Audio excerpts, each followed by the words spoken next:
Welcome to our digital library. Hello friends, MP में से NTA की हाईएस्ट अपडेट देने वाले चैप्टर का स्वागत है। जैसा कि एक पहले मैं इन्फॉर्मेशन देना चाहता हूँ स्टूडेंट्स के लिए कि अभी हमारे यूट्यूब पे टेक्निकल इश्यूज़ के कारण हम वीडियोस अपलोड नहीं कर पा रहे हैं। तो आज वाला जो वीडियो सेक्शन है, मतलब आज से अगर 2-3 लेक्चर लगता है तो वो इंस्टा पे अपलोड होगा।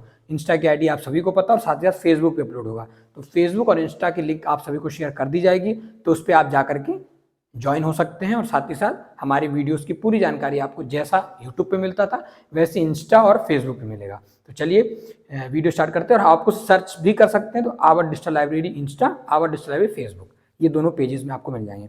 चलिए वीडियो स्टार्ट करते हैं। जैसा कि मैंने लास्ट वीडियो जो यूट्यूब पे डाला था उसमें यह था कि 5 फरवरी को क्या हुआ, रिजल्ट अनाउंस करने की बात चल रही थी। फिर 7 फरवरी को समय की कमी के कारण 8 तारीख को कर दिया गया था और उसका ऑर्डर अभी तक जजमेंटल ऑर्डर हमने देखा नहीं था। तो अब हम जजमेंटल ऑर्डर को देखते हैं कि मध्य प्रदेश के उच्च न्यायालय जबलपुर में रिट पिटीशन संख्या 1080 अपॉन 2022 स्टूडेंट लॉ एसोसिएशन और मध्य प्रदेश सरकार एवं अन्य, इसमें लगभग आप ध्यान देंगे तो more than 60 cases, 50 to 60 cases affiliated है। कितने? 50 से 60। उसके नंबर कैसे? रिट पिटीशन 1629 ऐसे करके देखते जाओ आप। फिर आता है दिनांक 8। अब हम 8 तारीख की जो ऑर्डर है उसको समझने जा रहे हैं और उस ऑर्डर में जज सामने क्या क्या था। सर पर आप ये क्यों नहीं बता रहे हो कि 13 तारीख को यानी आज क्या हुआ? मैं आज को भी डिटेल में बताऊंगा, पर लेकिन सबसे पहले आपको 8 तारीख को जानना जरूरी है कि 8 तारीख को क्या जजमेंटल ऑर्डर दिया गया है जिसके कारण ये सुनवाई 13 तारीख को गई थी, और इसके बाद क्या डेट आगे बढ़ी है क्या, इसके लिए भी हम चर्चा करेंगे। तो चलिए स्टूडेंट्स देखते हैं, स्टार्ट करते हैं। श्री आलोक वागरेचा अधिवक्ता और श्री दीपक तिवारी याचिकाकर्ता के लिए अधिवक्ता, श्री प्रशांत सिंह महाधिवक्ता, श्री अभिजीत अवस्थी अधिवक्ता और श्री भरत सिंह अतिरिक्त महाधिवक्ता प्रतिवादियों राज्य के लिए। फिर मैं इतना नाम नहीं, मैं एकदम विषय पे आता हूं कि रिट पिटीशन नंबर याचिकाकर्ता द्वारा LA, ये LA नहीं होगा, IA होगा। यहाँ पे IA जो लगा था, क्या लगा था? 180। ये IA किसकी बात हो रही है? 1850 अपॉन 2024। सर IA क्या होता है? मैं जो बताया था IA इमीडिएट जब सुनवाई होती है उसके लिए है। तो मैं इसलिए विनम्रता पूर्वक प्रार्थना करता हूं कि माननीय उच्च न्यायालय याचिकाकर्ता द्वारा प्रस्तावित उपरोक्त समिति को मंजूरी देने की कृपा करें। ये कौन सी समिति की बात हो रही है मैं समझाऊंगा आगे। द्वितीय, वह कोई अन्य राहत जो यह माननीय न्यायालय के हित में उपरोक्त परिस्थितियों में अनुदान देना उचित समझा जाएगा। दरअसल याचिकाकर्ता ने निर्देश के अवसर यह दावा किया है कि हाईकोर्ट द्वारा जारी आदेश के अनुसार सीबीआई ने अपनी रिपोर्ट 17 जनवरी, सीबीआई ने कब अपनी रिपोर्ट जमा करी थी? 17 जनवरी 2024 को। इस दिन को सीबीआई ने रिपोर्ट जमा कर दी गई थी, को बंद लिफाफे में सौंप दी थी। रिपोर्ट की जांच विशेषज्ञों से कराने की जरूरत है। अब आता है, इसके आगे हम पढ़ते हैं, मतलब जो पॉइंट वाइज दिया गया। दूसरा पॉइंट, ये 9 पेज की PDF है, ऑर्डर है जो ये 9 पेजेस में है, तो मैं इसको पूरी एक्सप्लेन करने वाला हूं। सेकंड पॉइंट में क्या है कि रिपोर्ट में उजागर की गई कमियों की प्रकृति के आधार पर उचित कार्यवाही की जा सकती है और यह देखना होगा कि बताई गई कमियां इलाज योग्य या लाइलाज हैं। समिति को यह जांच करनी होगी कि इन कॉलेजों द्वारा प्रवेशित छात्रों को कुछ अन्य कॉलेजों में स्थानांतरित करने की आवश्यकता है जिन्हें सीबीआई द्वारा क्लीन चिट दी गई है, ताकि उनका भविष्य सुरक्षित हो सके। मतलब जैसा कि हम जानते हैं 308 कॉलेजों की सीबीआई ने रिपोर्ट जमा की थी। अब इसमें 3 गुट हैं, 3 पार्ट कर सकते हैं। सबसे पहले 169, फिर 65 और जो बचे 75 के आसपास हैं, ये 55 के आसपास है। आप सम कर लिए ना, बाकी मैं अभी आगे समझा दूंगा कि 3 अलग अलग कैसे हैं। तो ये वो हैं जिनको कोई दिक्कत नहीं है, मतलब 169 ऐसे कॉलेज हैं जो फिट हैं, ये फिट आते हैं, फिट, ये अनफिट है लेकिन सम केस, मतलब कुछ कुछ कमियां हैं, लेकिन टोटली अनफिट है। ये पार्शियल अनफिट बोल सकते हो आप, और ये टोटल अनफिट है। तो टोटल जो फिट है वो कितने? 169। जो अनफिट, पार्शियली अनफिट है वो 75, और टोटली अनफिट मतलब जिसका पूरा ही, मैंने पुराने वीडियो में बताया था, आप जाकर के वीडियो की लिंक भी मैं शेयर कर दूंगा यूट्यूब वाली, आप यूट्यूब पे जाकर के हमारी लास्ट वीडियो देख सकते हैं। तो याचिकाकर्ता ने नर्सिंग कॉलेज को मान्यता और सम्मता प्रदान करने वाले अधिकारियों द्वारा की गई अवैधता के बारे में अपनी गंभीर चिंता व्यक्त की। मतलब आखिर ये 55 ऐसे कॉलेजेस कैसे हो गए जिसके पास कुछ भी नहीं है, संसाधन नहीं है, लेबोरेटरी नहीं है, तो उसमें स्टूडेंट्स की क्या गलती? ऐसा भी अधिकारियों पे एक जांच बैठाने की बात चल रही है। आवेदन में मान्यता और संबद्धता प्रदान करने में शामिल अधिकारियों के खिलाफ कई आरोप लगाए गए हैं और साथ ही सीबीआई की रिपोर्ट पर भी संदेह के बादल मंडरा रहे हैं और ऐसे में त्वरित आगे की जांच की गई है। आवेदन में यह भी प्रस्तावित है कि सीबीआई द्वारा निरीक्षण किए गए कॉलेजों को किस तरह से देखा जाना चाहिए और इसके बाद ही उसे अंतिम रूप में दिया जा सकता है कि किस कॉलेज को संबंधित क्षेत्र में शिक्षा और प्रशिक्षण प्रदान करने के लिए जारी रखने की अनुमति दी जाएगी। इसीलिए याचिकाकर्ता ने सेवानिवृत्त उच्च न्यायालय के न्यायाधीशों के नाम और उन्हें उक्त का हिस्सा बनाने के लिए अधिवक्ताओं के नाम देने वाले समिति का गठन किया गया है। समिति इसके साथ ही राज्य ने याचिकाकर्ता द्वारा प्रस्तावित समान उद्देश्य के लिए विशेषज्ञ समिति के गठन की मांग करने हेतु एक आवेदन यानी आईए नंबर 1602, अब दूसरा आईए नंबर समिति के नाम पे क्या लग रहा है 1602/2024। ये आईए नंबर इसलिए बताया जा रहा है क्योंकि इसी आईए नंबर पे आप देख सकते हैं क्या क्या सुनवाई हुई है। फिर आता है ये डिजिटल पेज, जैसे कि आप अगर देखोगे, मैं हिंदी से दूसरा पेज मैंने समझा, तीसरे पेज पे आओ। ये पीडीएफ भी मैं आपको अपने टेलीग्राम या इंस्टाग्राम के माध्यम से फोटोज व क्लिप के माध्यम से दे दूंगा।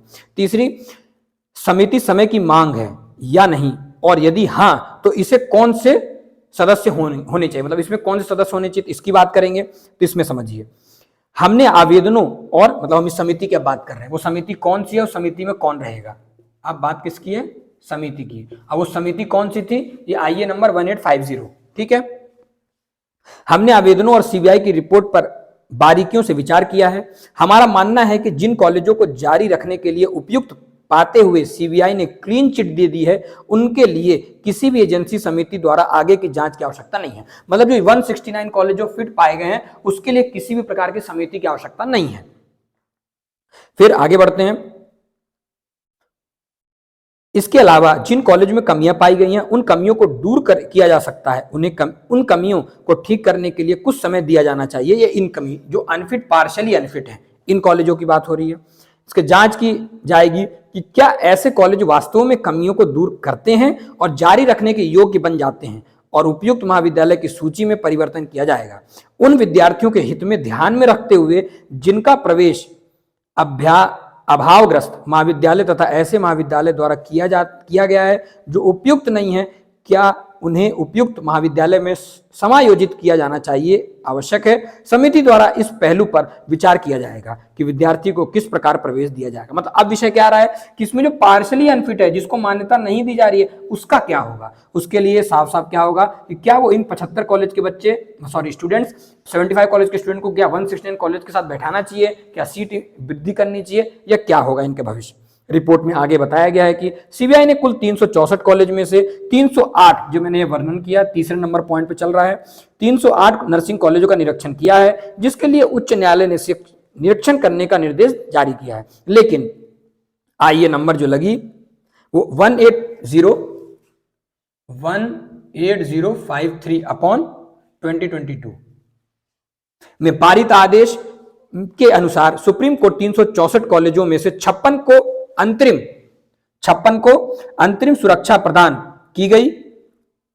और जैसे देखिए 364 कॉलेजों में से ये जो डिवीजन किया गया, कैसे किया गया, इसमें 56 ऐसे कॉलेज है, सुप्रीम कोर्ट ने इसको सुप्रीम कोर्ट ने इसको मना कर दिया। इसके बाद 308 कॉलेज बचे और 308 कॉलेजों में से 169 कॉलेज उपयुक्त हैं। रिपोर्ट में पता चलता है कि सीबीआई के कुल 169 कॉलेज फिट पाए गए हैं और 74 कॉलेज को न्यूनतम इलाज योग्य कमी है। मतलब ये 74 है, सॉरी मैंने 75 बोल दिया था, 74 कॉलेज हैं और जिसे सुधारा जा सकता है, और शेष 65 कॉलेज ऐसे महाविद्यालय हैं जो अनुपयुक्त पाए गए। मतलब 65 है, ये 65 कॉलेज ऐसे कॉलेज हैं जिनको टोटली ही बंटाधार है उनका। जहां तक 65 कॉलेज की संबद्धता है जो अनुपयुक्त पाए गए हैं, उनमें प्रवेश लेने वाले छात्रों को किसी अन्य कॉलेजों में समायोजित करने की आवश्यकता नहीं है, क्योंकि हमारी राय में उन्हें किसी भी तरह से संरक्षित करने की आवश्यकता नहीं है, क्योंकि छात्रों से यह अपेक्षा की जाती है कि वो प्राप्त करने से पहले प्रवेश लें। चौथा, वे स्वयं को संतुष्ट करना होगा कि जिस कॉलेज में वे प्रवेश चाह रहे हैं वह कॉलेज की न्यूनतम आवश्यकता को पूरा करता है और मापदंडों, मान्यता और संबद्धता प्राप्त करने के मापदंडों को पूरा करता है कि नहीं। हमारा दृष्टिकोण national council for teacher association और अन्य बनाम वीनस पब्लिक एजुकेशन सोसाइटी और अन्य 2013 में SCC 2223 में सुप्रीम कोर्ट ने फैसले से ताकत लेता है, जिसमें इस निर्देश अनुसार देखा गया है। अब अपीलकर्ता के लिए विद्वान वकील की प्रस्तुति के अंतिम बिंदु पर उनके द्वारा यह आग्रह किया गया है कि NCTI ने हर चरण में अपने निर्णय को टाल दिया था और इस तरह की देरी जानबूझकर की गई थी और इसीलिए समाज को इसे स्वीकार करने के लिए मजबूर होना पड़ा है। छात्रों और शिक्षक शिक्षा प्रदान करते समय इस तथ्य का ध्यान रखने की वास्तव में कोई कमी नहीं है, जैसे कि इस न्यायालय के कई फैसलों में कहा गया है कि NCTI से मान्यता और विश्वविद्यालय परीक्षा निकाय से सम्मतता के बिना शैक्षणिक संस्थान प्रवेश नहीं दे सकते हैं। छात्रों से एक शैक्षणिक संस्थान से कानून के बारे में जागरूक होने की अपेक्षा की जाती है। प्रवेश लेने वाले छात्र उम्र में छोटे नहीं हैं, मतलब ऐसा कहा जा रहा है जिन बच्चों ने एडमिशन लिया था वो 18 साल के ऊपर हैं, ऐसा तो है नहीं, मतलब वो इतने उपयुक्त हैं, छोटे नहीं हैं, वे स्नातक हैं। उनसे यह पूछताछ करने की अपेक्षा की जाती है कि संस्थान के पास मान्यता है कि नहीं, सम्बद्धता है कि नहीं। मतलब ये स्टूडेंट्स को पूछना था कॉलेजों की जिसकी मान्यता नहीं है, क्या वो संबद्ध हैं कि नहीं, क्या उनको एफिलिएशन मिला है कि नहीं, क्या वो इनरोल्ड हो पाएंगे कि नहीं एमपीएमएसयू से, एमपीआरसी से एफिलिएटेड है कि नहीं। यदि हम खुद को ऐसे कहने की अनुमति देते हैं, संस्थान ने बेपरवाह तरीके से प्रवेश दिया था। संभवतः इसके पदाधिकारी ने यह विचार मन में रखा था कि उनके पास अतुलनीय उपजाऊ दिमाग है। जिन छात्रों ने प्रवेश लिया था वे संभवतः इस विचार से डूबे हुए थे कि अज्ञानता एक आनंद है। यह बताना भी आवश्यक है कि संस्थान में शिक्षा का व्यवसायीकरण करने और पैसा कमाने को उत्साह था और वह इस तथ्य को भूल गया था कि इस तरह की रवैया विनाश का कारण बनता है। छात्रों ने एक पल की भी परवाह किए बिना डिग्री प्राप्त करने के लिए जबरदस्त बेचैनी दिखाई कि वह उनसे प्रयास यदि कोई हो में कानून की पवित्रता है।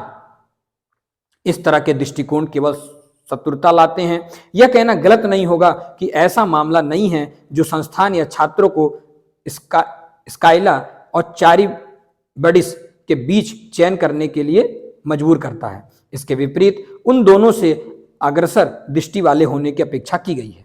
मतलब ये जो निर्णय दिया गया है, जो बेंच ने 308 कॉलेजों की पूरी रिपोर्ट पढ़ी है, उसके बाद ये निर्णय बता रहे हैं कि स्टूडेंट की क्या लापरवाही रही, स्टूडेंट्स को क्या नहीं करना था, पूछना था कि नहीं पूछना था, एफिलिएशन, वो क्यों मूर्खताजनक ऐसा काम किए।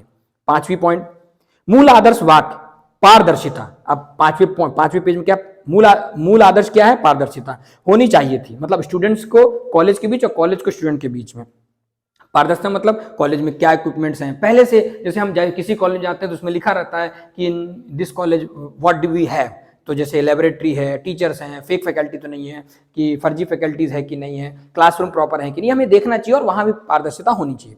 दुर्भाग्य से संस्थान ने छात्रों के विश्वास को धोखा दिया है और छात्रों ने एक तरह से अपनी बुद्धि को कमजोर कर दिया। संस्थान ने निश्चित रूप से लापरवाही की विशेषताएं प्रदर्शित की। ऐसा लगता है कि वो भूल गए हैं कि वे कानून के प्रति जवाबदेही है। मतलब वो जो संस्था थी वो भूल चुके हैं कि लगता है कि वो कानून को भी जवाबदेही उनको देना पड़ सकता है। मतलब ऐसी लुटाई मची, ऐसा स्टूडेंट के साथ किया गया। छात्रों ने आशा की दृष्टि के बारे में सोचते हुए पोषम खेलना चुना। कानून इनमें से किसी भी विचार का समर्थन नहीं करता है। इसीलिए अपीलकर्ता की ओर से चिंता, उग्रता और हताशा के साथ दी गई याचिका स्वीकार नहीं है। तदनुसार निसंकोच उसका विरोध करते हैं। उपरोक्त निर्णय पर सुप्रीम कोर्ट द्वारा अनुरागी देवी डिग्री कॉलेज प्रबंधक समिति और अन्य बनाम उत्तर प्रदेश राज्य और अन्य 2016-12 NCC 517 मामले में विचार किया गया है। इसीलिए समिति को छात्रों के आवास के बारे में विचार करने की आवश्यकता नहीं है। इनमें से 65 अनुपयुक्त महाविद्यालय हैं।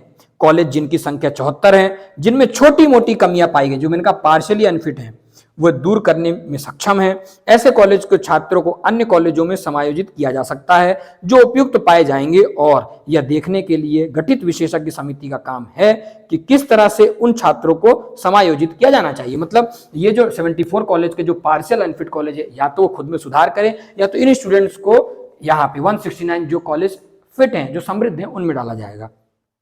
समिति को उन कॉलेजों का निरीक्षण करने की आवश्यकता नहीं होगी जिनका निरीक्षण पहले ही सीबीआई द्वारा किया जा चुका है, लेकिन समिति को सीबीआई की रिपोर्ट पर कार्रवाई करनी होगी और यह देखना होगा कि जिन कॉलेजों को कमियां को दूर करने के लिए समय दिया गया है, क्या वे दिए गए समय को भीतर इसे ठीक कर लेते हैं, और यदि फिर उन्हें जारी करने की अनुमति नहीं दी जाती है तो इस संबंध में राज्य सरकार और न्यायालय के समक्ष रिपोर्ट प्रस्तुत की जानी चाहिए कि वे ये कॉलेज जारी रखने के लिए उपयुक्त नहीं है, क्योंकि वे समझौता प्राप्त करने और बताए गए नियमों को ठीक करने के लिए आवश्यक मापदंड को पूरा नहीं करते हैं और कमियां पाई जाती, तो ये अनफिट रहेंगे, हमेशा के लिए बंद कर दिए जाएंगे। जो 74 कॉलेजेस है उनको अगर फिट कर दिया जाएगा, जैसा कोर्ट का आदेश आ रहा है, तो वापिस से 169 कॉलेज में आ भी सकते हैं अगर अनफिट नहीं होते हैं तो। फिर आते हैं 6 नंबर पेज में, विशेष रूप से याचिकाकर्ता और राज्य ने समिति के अपेक्षित सदस्यों के नाम प्रस्तावित किए हैं, लेकिन हमें सदस्यों वाली एक समिति बनाना उचित लगता है जो हमारे अनुसार उन्हें सौंपे गए मुद्दों से निपटने के लिए अधिक उपयुक्त होगी। मतलब हो सकता है कोर्ट ने क्या कहा, हम एक समिति बनाएंगे जिसमें पूरी जांच होगी, क्या 169 कॉलेज के स्टूडेंट के साथ क्या करना है, 74 कॉलेज जो पार्शियल अनफिट किए गए उनके साथ क्या करना, और 65। हो सकता है वीडियो लंबी है, लेकिन कोर्ट ने पूरा क्या लिखा है, क्योंकि ये 3 साल से बच्चों के भविष्य का सवाल है, तो आप पूरा वीडियो देखते जाइए, मैं आपको पूरा समझा रहा हूं। हो सकता है मैं कहीं त्रुटि पढ़ता हूं, अगर इस वीडियो में कहीं त्रुटि पाई जाती है तो उसको इसलिए मुझे माफ कर दे, क्योंकि मैंने ये गूगल फॉर्म से जो ऑर्डर आया, ऑर्डर इंग्लिश में है, मैं इसे हिंदी में करके आप सभी को समझा रहा हूं।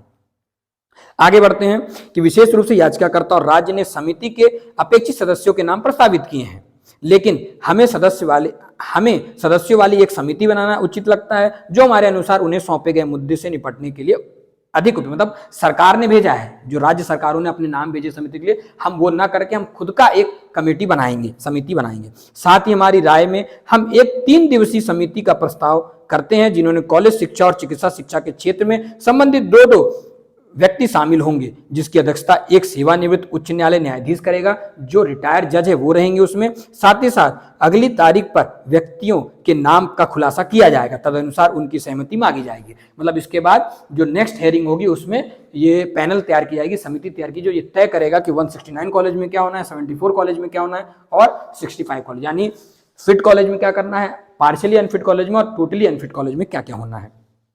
आगे बात पढ़ता हूं, समझा रहा हूं।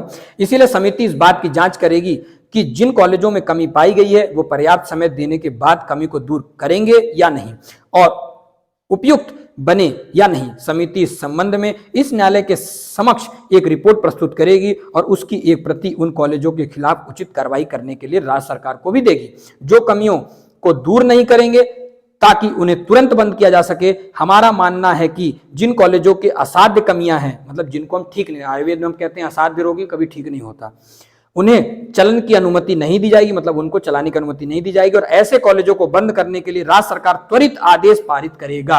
अगर ये जो 65 कॉलेजेस हैं, अगर ये अपने आप को सुधारते नहीं है तो ये बंद होंगे। साथ ही साथ ये जो 74 कॉलेज है जो पार्शियली अनफिट है वो भी बंद करेंगे अगर वो अपने में सुधार नहीं लाते हैं तो। उम्मीद है ये न्यायालय समिति के सुझाव का स्वागत करेगा कि उन दोषी अधिकारियों और निरीक्षकों के खिलाफ क्या कार्रवाई की जानी चाहिए जिन्होंने कॉलेज का निरीक्षण किया है और उनके पक्ष में रिपोर्ट प्रस्तुत की है, ताकि उन्हें मान्यता और समता प्रदान की जा सके। मतलब ऐसे कौन अधिकारी थे, ऐसे कौन कर्मचारी थे जिन्होंने ये टोटली अनफिट कॉलेज को मान्यता दी थी, इन पे भी कार्रवाई करनी चाहिए, क्योंकि उन्होंने ऐसे लोगों का समर्थन किया है।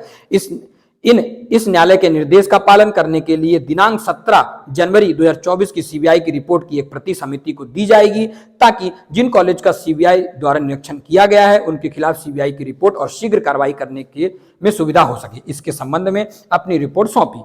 मतलब अभी ये किस कॉलेज की पूरी रिपोर्ट है, अभी कहीं नहीं है। जो बहुत से ऐसे यूट्यूबर हैं जो दावा कर रहे हैं कि मेरे पास 69 कॉलेज की रिपोर्ट है, 74 कॉलेज के नेम है और 65, तो अभी किसको मिलेगा? सबसे पहले समिति को मिलेगा, समिति फिर हर जगह देगी। और तो और आइए याचिकाकर्ता द्वारा क्रमांक 1703 जो आइए में बताया 2024 की दाखिल किया गया है। आगे बढ़ते हैं, 7वें पेज में क्या बताया गया है। वीडियो लंबा हो सकता है लेकिन आपको पूरा सुनना चाहिए। WP रिट पिटीशन क्रमांक 1080/2022 की बात करेंगे। कहां है भैया? 1080/2022।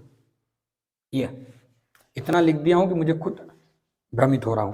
फिर आते हैं जिनके साथ कुछ दस्तावेजों को संलग्न किया गया है, जिनमें दिखाया गया है कि कुछ कॉलेज जो उपयुक्त पाए गए हैं इसके लिए उपयुक्त नहीं है, क्योंकि वे मान्यता और संबद्धता रखने के लिए आवश्यक मापदंडों को पूरा नहीं करते हैं और इसीलिए उचित कार्रवाई करने की मांग की गई है। उन कॉलेजों के खिलाफ और सीबीआई को उस संबंध में निरीक्षण करने का निर्देश दिया जा सकता है। याचिकाकर्ता के विद्वान वकील द्वारा की गई दलीलों और आवेदनों के अवलोकन पर विचार करते हुए हम इस आवेदन का निपटारा इस कारण से करते हैं कि शेष कॉलेजों की सीबीआई द्वारा निरीक्षण के निर्देश में इस न्यायालय द्वारा पहले ही जारी किए जा चुके हैं और राज्य को ऐसा करने का निर्देश दिया गया है। मतलब अब आप जान करके अभी आपको हैरानी होगी, मैं दूसरा कलर यूज कर रहा हूं।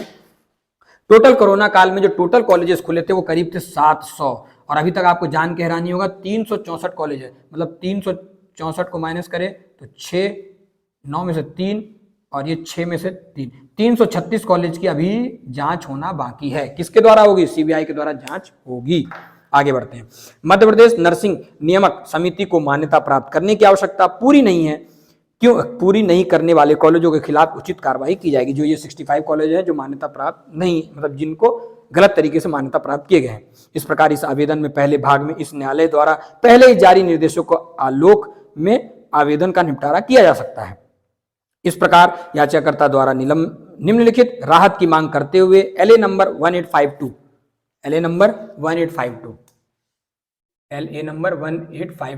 इसकी बात करेंगे। इसमें क्या है, स्थानांतरित किया जाता है। मैं मतलब जो ये जो केस नंबर था 1852 इसको अलग कर दिया गया। मैं इसीलिए विनम्रतापूर्वक प्रार्थना की जाती है कि यह माननीय न्याय उत्तरदाताओं को उन कॉलेजों के खिलाफ कार्रवाई करने का निर्देश दे सकता है जिन्होंने इस माननीय न्यायालय की ग्वालियर खंडपीठ द्वारा गठित पूर्व समिति द्वारा क्लीन चिट दी गई थी। प्रतिवादी संख्या 3 द्वारा जारी प्रतिपत्र 30 दिसंबर, जैसा कि आप सभी जानते हैं 30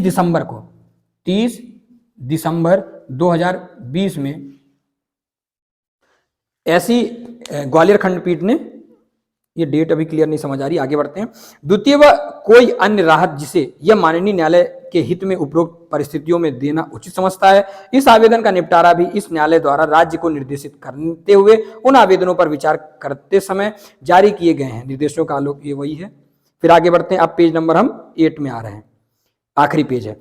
ने कॉलेजों का निरीक्षण किया गया, उन्हें मान्यता देने के लिए उपयुक्त पाया गया। इस प्रकार किसी और दिशा की आवश्यकता नहीं है। याचिकाकर्ता द्वारा निम्नलिखित राहत की मांग करते हुए एक और आईए नंबर 1853/2024 दायर किया गया। इसीलिए विनम्रता पूर्वक प्रार्थना की जाती है कि यह माननीय न्यायालय एमपीएनआरसी प्रतिवादी नंबर 3 को मान्यता प्रपत्र, निरीक्षण रिपोर्ट और नाम और पता जैसे संपूर्ण रिकॉर्ड देशांतर और आंशक जियो टैगिंग के साथ सौंपने का निर्देश दिया गया है। शेष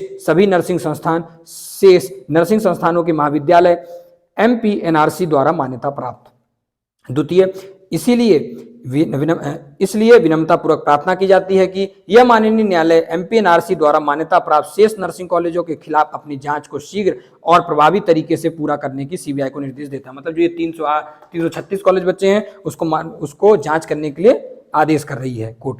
तृतीय, वह कोई अन्य राहत जिसे यह माननीय न्याय के हित में उपरोक्त परिस्थितियों में देना उचित समझते हैं। यह आवेदन वस्तुतः निरर्थक हो गया है क्योंकि इसमें दावा की गई आईए नंबर में दावा की गई राहतों के समान है। मान्यता प्राप्त कॉलेजों के संबंधित 1852/2024 की इस कारण की आवश्यकता नहीं है कि कोर्ट के निर्देश अनुसार सीबीआई को जांच कर रिपोर्ट देने का निर्देश दिया गया था। अतः कोई और निर्देश देने की आवश्यकता नहीं है, जैसा कि इस आवेदन में दावा किया गया है। आवेदन का निस्तारण किया गया है। इस मामले को 13 फरवरी, अब यहाँ पे आए 13 फरवरी 2024 को सूचीबद्ध करें। दोपहर 2:15 बोर्ड पर बुलाया जाएगा, तदनुसार आदेश किया गया। ये पूरा आदेश किसने दिया है? जज युगलपीठ, संजय द्विवेदी और अचल कुमार पालीवाल। ये मैंने आपको पूरा विस्तार में समझा दिया है। अब मैं अभी क्या है कि वीडियो और बहुत लंबी हो जाएगी, तो अभी लेटेस्ट अपडेट दे देता हूं। वापिस से जो हेरिंग रखी गई थी 4847 वाली, 4847/2023, तो आपको शॉर्ट एंड स्वीट में समझा दे रहा हूं। ये डेट वापस से बढ़ करके 1 अप्रैल को चली गई है। कितनी तारीख को? 1 अप्रैल 2024। सर ऐसा किया क्यों गई है? मैं आपको क्लियर कर देता हूं कि अभी मैं कटिंग्स के लिए एक अलग वीडियो बना दूंगा, उसको आपको फिर आपको इंस्टाग्राम पे मिल जाएगी, हमारे इसी चैनल पे। जब आप देख रहे हो इंस्टाग्राम में, फेसबुक, आप जहां पे भी लिंक हो रहे हैं, तो मैं आपको क्लियर कर देना चाहता हूं, क्योंकि अभी सीबीआई की 336 कॉलेजों की और जांच बाकी है, और साथ ही साथ कोर्ट ने ये आदेश दिया है कि कमेटी बनेगी, उस कमेटी में निर्णय होगा कि पेपर कराएंगे और किनके कराएंगे, टोटली अनफिट कॉलेज के बच्चों को क्या करेंगे, पार्शियली अनफिट वाले स्टूडेंट्स को क्या करेंगे, और लास्ट में फिट वालों के पेपर तो होने हैं।